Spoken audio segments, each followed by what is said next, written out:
It's not even there. I'm gonna be like, the youngest girl on the Brady Bunch. Marsha?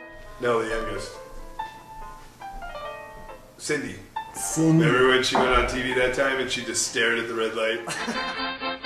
Here's a story of a lovely lady who was bringing us three very lovely. When did you start climbing?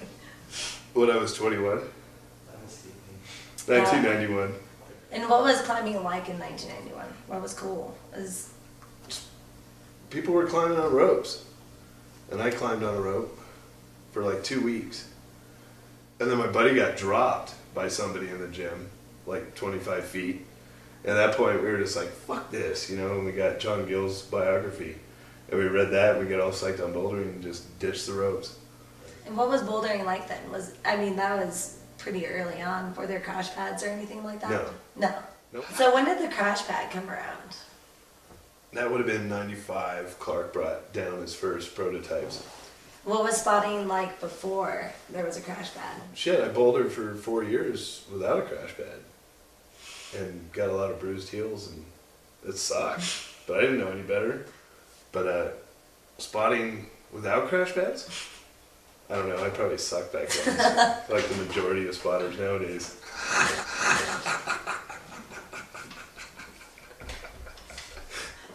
Clark developed them, I sold them.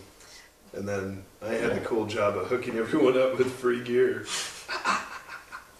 That was awesome. So people came to you looking for pads? Yep. But was there saw them for a time of years. day that was probably not a good time of day to come by to get a pad? Yeah, like 10 o'clock in the morning. What would they do in They you? would knock on my goddamn door and I'd say, get the fuck out of here, I'm sleeping. And they would knock again. So I would never sell them a pad. When did your career as a spotter begin? My career, give me a break.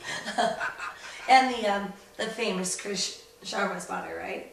Yeah, he hired me for a few years.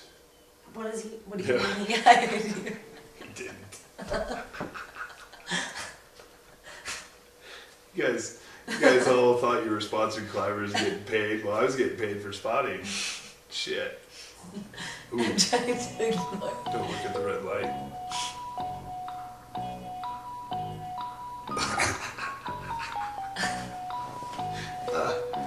Are we talking about spotting? Spotting, yes. To see So what something. were the important spotting techniques that you learned from Hueco? Pay attention, for fuck's sake. Get underneath them. Don't be afraid. You're catching the person. Yeah. Thumbs in or thumbs out? Thumbs out. Whoever thought it? No, I use my thumb to catch the person. But what if you have small thumbs? Same difference. Like me. Can I How do you spot catch someone? something? You catch someone like this? That's bullshit. It's like a goddamn parade wave or something. So, don't be afraid to touch the person's ass. I mean, Yeah, the ass spot. the ass Do you spot, recommend that's it? definitely. What? Had someone spot me on 45-degree wall. I came off and the fucker, really good friend too. I'm not angry at him, but he caught. I had fallen, and then I was falling forward, and he grabbed me and stopped me mid and strained my back. But the other worst spot was Chris Sharma, and I was climbing a goddamn highball, and Josh was filming me for the free Hueco. And he had me do it like 3 times, and then never used it because I wore a white t-shirt. Son of a bitch. Yeah. And while I'm throwing the dyno, Chris goes, oh. He makes a whole fucking nervous thing. And then when I'm topping out, he's like, don't botch it up. Don't botch it up now, dude. Like, words of encouragement to live by while you're fucking bouldering this sketchy highball. That's bad to do. Have you ever been And injured by knock yourself out. spotting someone? Well, yeah. Actually, the year Josh filmed Free Hueco. Never spot on your rest days. Why is that? Because unless you warm up. You have to warm up your arms because you're catching somebody that weighs 150 to 200 pounds. Okay. And you shock load your elbows. It wrecked my elbows that year. So you took some time off. Is there a difference between like how people used to spot and how people are spotting now, or is it pretty always much? I think so. How so? I think people don't take it as serious. Too far away. Yeah, and they just hold their hands up and they're watching beta is what they're doing. So you don't feel like They're they're, not- actually they're not spotting, they're spotting- watching beta? They're watching beta so they can climb the problem the next time they get on. Don't watch beta. I mean, figure it out, you fucker. So when you see people spotting these days, it's what are they doing wrong? Like, Everything. They might as well have a beer and a so cigarette. in their attention's hand. one, right? Yes. There's one tip. Pay attention. And don't spot when you say you're going to spot and you suck.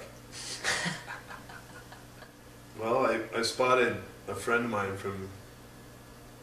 Rick from England. And I made him do the problem. I was smoking a cigarette and I was spotting him and I burned him on the leg. And it fucking just gave him that extra oomph. And he fucking sent. His eyes got all big. It was fucking hilarious. That's awesome. So that was good spotting technique. I haven't used it since, but everybody, Jason Kehl. Can I take your seat? Yes.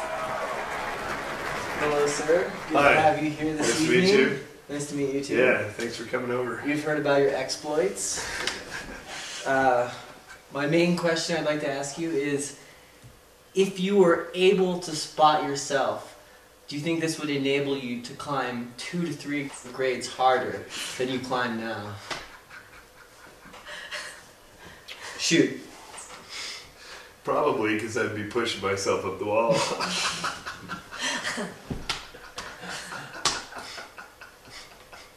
Is it easier to spot V14 or V1? Probably, actually. The only reason, I mean, someone who's climbing a 14 is going to be falling, regardless, but they're evidently a stronger climber. So they're more predictable, I would say. Yeah. I mean, that's what I've found.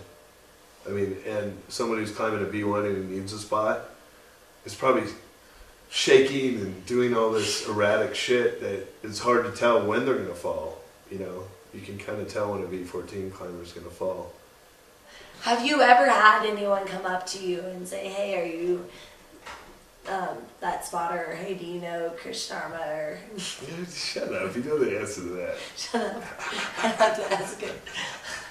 Quite often, oh, how is it to climb with them? And I'm like, What do you it's like tell them? climbing with you. I mean, but they don't, Chris doesn't ask me lame questions like you just asked me. I mean, Like, definitely. what role are you assuming when you're a spotter? Like How a do, what do you belayer. feel like? Are you like I'm the fucking god of spotting. I mean, what the hell? yeah. I've got that person's life in my hands. I'm God.